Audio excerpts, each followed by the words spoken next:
So, section 7 in second volume of the Red Book, Liber Secundus, entitled The Remains of Earlier Temples. And this is still 25th of July, 2025. The handwritten draft has instead sixth adventure. Corrected draft has six degenerate ideals. Remains of earlier temples.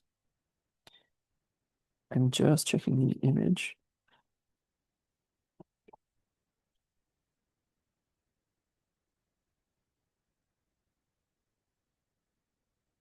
Okay.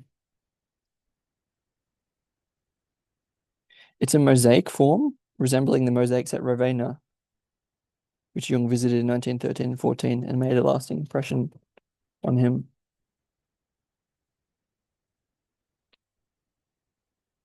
So, January 5th, 1914. Yet another new adventure occurred. Wide meadows spread out before me, a carpet of flowers, soft hills, a fresh green wood in the distance. I come across two strange journeymen, probably two completely accidental companions, an old monk and a tall, gangly, thin man with a childish gait and discolored red clothes. As they draw near, I recognize the tall one as the Red Rider. How he has changed! He has grown old, his red hair has become grey, his fiery red clothes are worn out, shabby, poor. And the other? He has a paunch and appears not to have fallen on bad times. But his face seems similar. By all the gods, it's Ammonius. What changes? And where are these utterly different people coming from? I approach them and bid them good day. Both look at me frightened and make the sign of the cross. Their horror prompts me to look down at myself. I'm fully covered in green leaves, which spring from my body. I greet them a second time, laughing. Ammonius exclaims horrified, Agape, Satanus, Satanas. Begone, Satan, a common expression in the Middle Ages. The red one, damned pagan riffraff. But my dear friends, what's wrong with you? I'm the Hyperborean stranger who visited you, O Ammonius, in the desert. Yep, the Hyperboreans were a race in Greek mythology who lived in a land of sunshine beyond the north wind, worshipping Apollo. Nietzsche referenced on several occasions to the free spirits as Hyperboreans. And I'm the watchman whom you, Red One, once visited, Ammonius. I recognize you, you supreme devil. My downfall began with you. The Red One looks at him reproachfully and gives him a poke in the ribs. The monk sheepishly stops. The Red One turns haughtily toward me and says, Already at that time I couldn't help thinking that you lacked a noble disposition, notwithstanding your hypocritical seriousness. Your damned Christian play act. At this moment, Ammonius pokes him in the ribs, and the Red One falls into an embarrassed silence. And thus both stand before me, sheepish and ridiculous, and yet pitiable.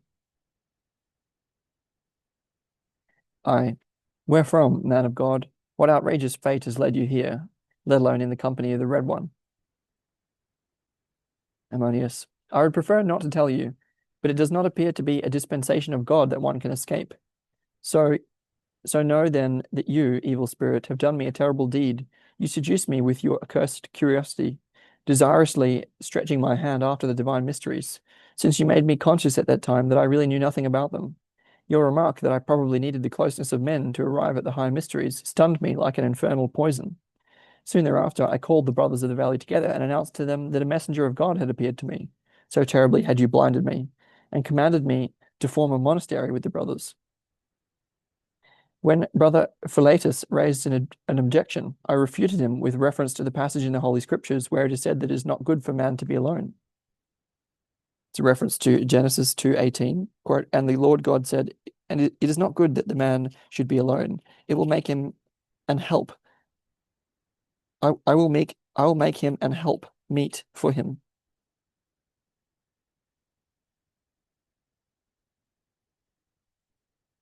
There's one reference to a Philetus in the Bible, 2 Timothy 2:16-18. Quote, but shun profane and vain babblings, for they will increase unto more ungodliness, and their word will eat as doth a canker, of whom is Hymen Hymenaeus and Philetus, who concerning the truth have erred, saying that the resurrection is past already, and overthrow the faith of some.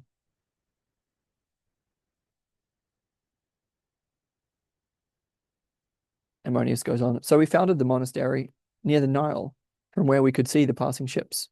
We cultivated fat fields, and there was so much to do that the Holy Scriptures fell into oblivion. We became voluptuous, and one day I was filled with such terrible longing to see Alexandria again. I talked myself into believing that I wanted to visit the bishop there. But first I was intoxicated by so much life on the ship, and then by the milling crowds on the streets of Alexandria, that I became completely lost. As in a dream, I climbed onto a large ship bound for Italy. I felt an insatiable greed to see the world. I drank wine and saw that women were beautiful. I wallowed in pleasure and wholly turned into an animal. When I climbed ashore in Naples, the Red One stood there, and I knew that I had fallen into the hands of evil. The Red One, be silent, old fool. If I had not been present, you would have become an outright pig. When you saw me, you finally pulled yourself together, cursing the drinking and the women, and returned to the monastery. Now hear my story, damned hobgoblin. I too fell into your snare, and your pagan arts also enticed me. After the conversation at that time, where you caught me in the fox trap with your remark about dancing, I became serious, so serious that I went into the monastery, prayed, fasted, and converted myself. In my blindness, I wanted to reform the church liturgy, and with the bishop's approval, I introduced dancing. I became abbot, and as such, alone had the sole right to dance before the altar, like David before the Ark of the Covenant. Chronicles 1:15. But little by little, the brothers also began to dance. Indeed, even the congregation of the faithful and finally the whole city danced. It was terrible. I fled into solitude and danced all day until I dropped, but in the morning the hellish dance began again. I sought to escape from myself and strayed and wandered around at night. In the daytime, I kept myself secluded and danced alone in the forests and deserted mountains. And thus gradually I came to Italy. Down there in the south, I no longer felt as I had felt in the north. I could mingle with the crowds. Only in Naples did I somewhat find my way again, and there I also found this ragged man of God. His appearance gave me strength. Through him I could regain my health. You've heard how he took heart from me, too, and found his way again. Ammonius. I must confess I did not fare so badly with the Red One. He's a toned-down type of devil. The Red One. I must add that the monk is hardly the fanatical type, although I've developed a deep aversion against the whole Christian religion since my experience in the monastery. I. Dear friends, it does my heart good to see you enjoying yourselves together. Both. We are not pleased, mocker and adversary. Clear off, you robber, pagan. Aye, but why are you traveling together if you're not enjoying each other's company and friendship? Ammonius. What can be done? Even the devil is necessary, since otherwise one has nothing that commands a sense of respect with people. The Red One. Well, I need to come to an arrangement with the clergy, or else I will lose my clientele. Aye. Therefore, the necessities of life have brought you together. So let's make peace and be friends. Both, but we can never be friends. Aye. Oh, I see, the system is at fault. You probably want to die out first. Now let me pass, you old ghosts.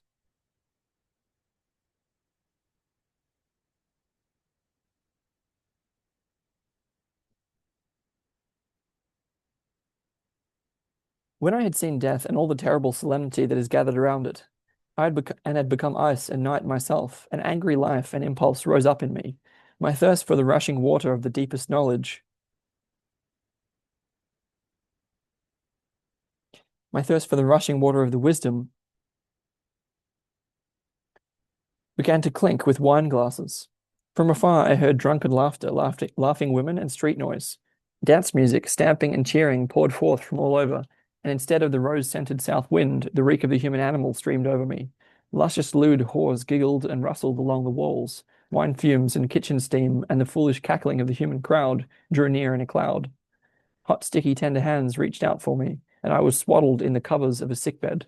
I was born into life from below, and I grew up as heroes do, in hours rather than years. And after I had grown up, I found myself in the middle land and saw that it was spring. But I was no longer the man I had been, for a strange being grew through me.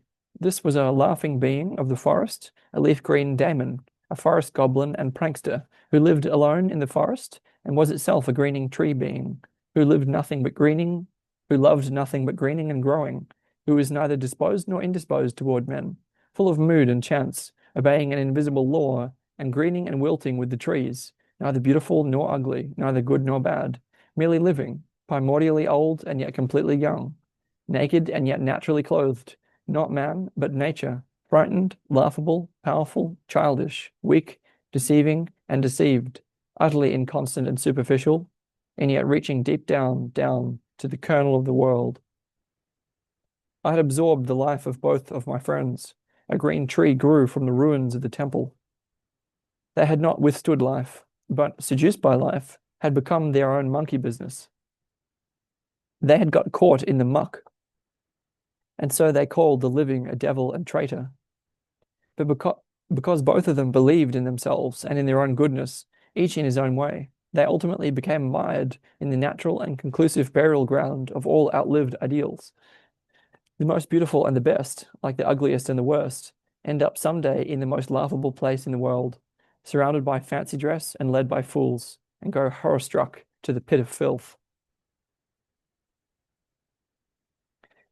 After the cursing comes laughter, so that the soul is saved from the dead. Ideals are, according to their essence, desired and pondered. They exist to this extent, but only to this extent. Yet their effective being cannot be denied. He who believes he is really living his ideals, or believes he can live them, suffers from delusions of grandeur and behaves like a lunatic in that he stages himself as an ideal. But the hero has fallen. Ideals are mortal. So one should prepare oneself for their end. Excuse me. At the same time, it probably costs you your neck. For you do not see that it was you who gave meaning, value, and effective force. For do you not see that it was you who gave meaning, value, and effective force to your ideal? If you have become a sacrifice to the ideal, then the ideal cracks open, plays carnival with you, and goes to hell on Ash Wednesday. The ideal is also a tool that one can put aside any time, a torch on dark paths. But whoever runs around with a tool by day is a fool. How much my ideals have come down, and how freshly my tree greens. The draft and corrected draft have. I had become a victim of my sanctuaries and beauties, and so I died miserable and depressed. And so, therefore, death came to me. When I turned green, they stood there, the sad remains of earlier temples and rose gardens. And I recognized with a shudder their inner affinity. It seemed to me that they had established an indecent alliance, but I understood that this alliance had already existed for a long time. At a time when I still claimed that my sanctuaries were of crystal purity, and when I compared my friends to the perfume of the roses of Persia. Both of them formed an alliance of mutual silence. They seemed to scatter, but secretly they worked together. The solitary silence of the temple lured me far away from men to the supernatural mysteries, in which I lost myself to the point of surfeit. And while I struggled with God, the devil prepared himself for my reception, and tore me just as far to his side. There, too, I found no boundaries other than surfeit, and disgust. I did not live, but was driven. I was a slave to my ideals. In 1926, Jung wrote, "The transition from morning to afternoon is a transvaluation of earlier values. From this comes the necessity to appreciate the value of the opposite of our former ideals, to recognize the error in former truth, and to feel how much antagonism and even hatred lay in what had formerly passed for love for us."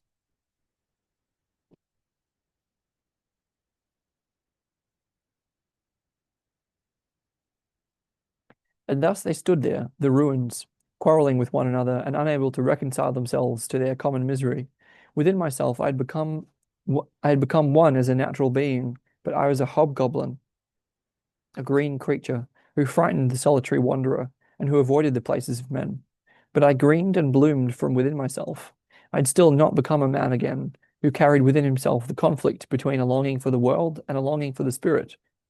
I did not live either of these longings, but I lived myself, and was a merrily greening tree in a remote spring forest. And thus I learned to live without the world and spirit, and I was amazed how well I could live like this. But what about men? What about mankind? There they stood, the two deserted bridges that should lead across to mankind. One leads from above to below, and men glide down on it, which pleases them. The other leads from below to above, and mankind groans upward on it. This causes them trouble. We drive our fellow men to trouble and joy. If I myself do not live, but merely climb, it gives others undeserved pleasure. If I simply enjoy myself, it causes others undeserved trouble. If I merely live, I am far removed from men. They no longer see me, and when they see me, they are astonished and shocked. I myself, however, quite simply living, greening, blooming, fading, stand like a tree always in the same spot, and let the suffering and the joy of men pass over me with equanimity. and yet I am a man who cannot excuse himself from the discord of the human heart.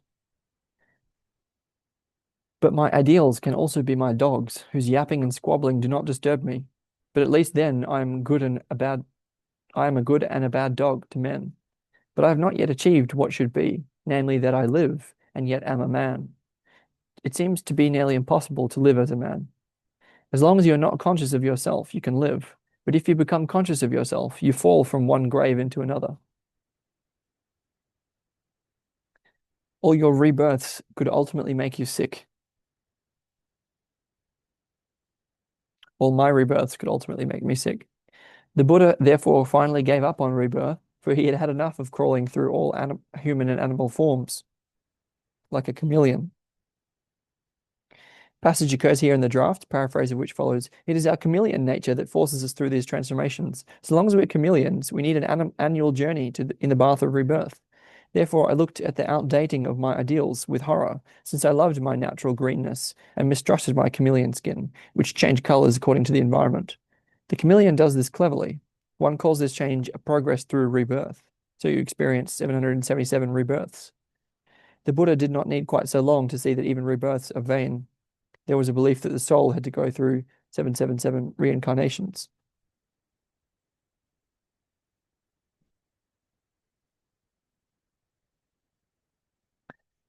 After all the rebirths, you still remain the lion crawling on the earth, the chameleon, a caricature, one prone to changing colors, a crawling, shimmering lizard, but precisely not a lion,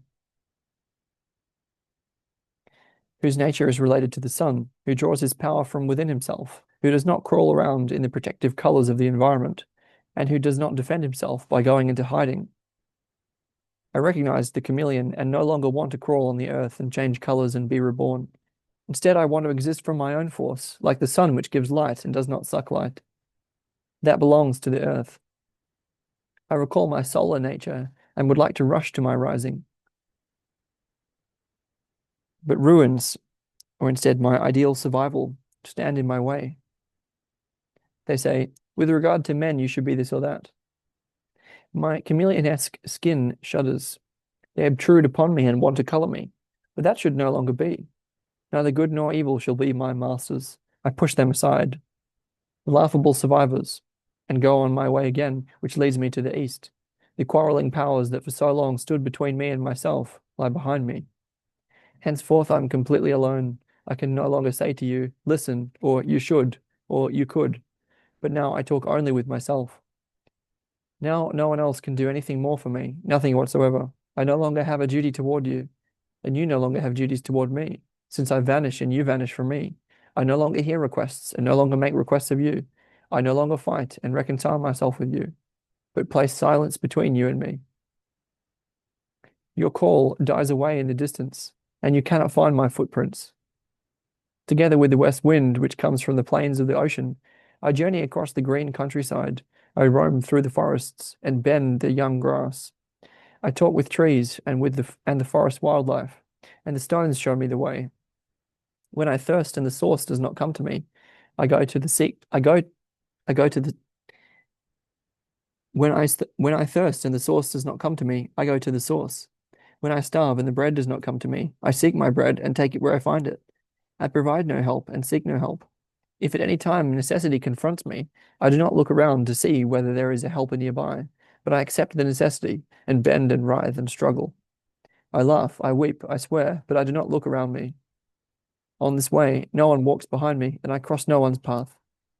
I am alone, but I fill my solitariness with my life. I am man enough. I am noise, conversation, comfort, and help enough unto myself.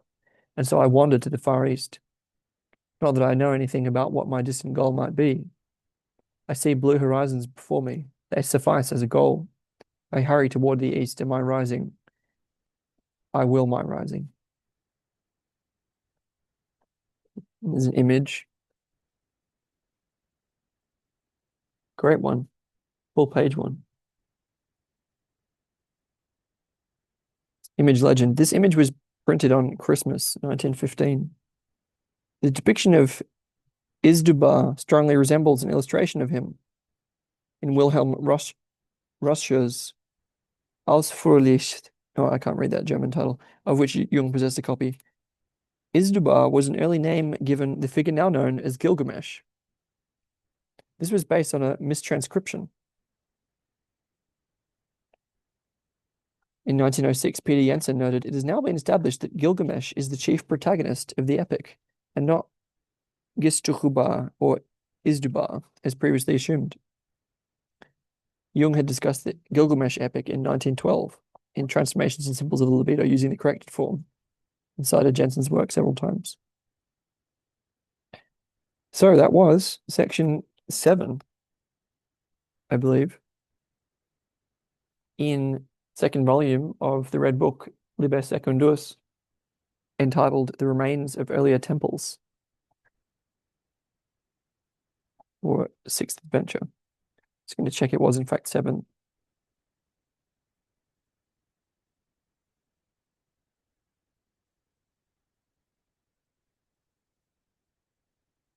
Yeah. Okay.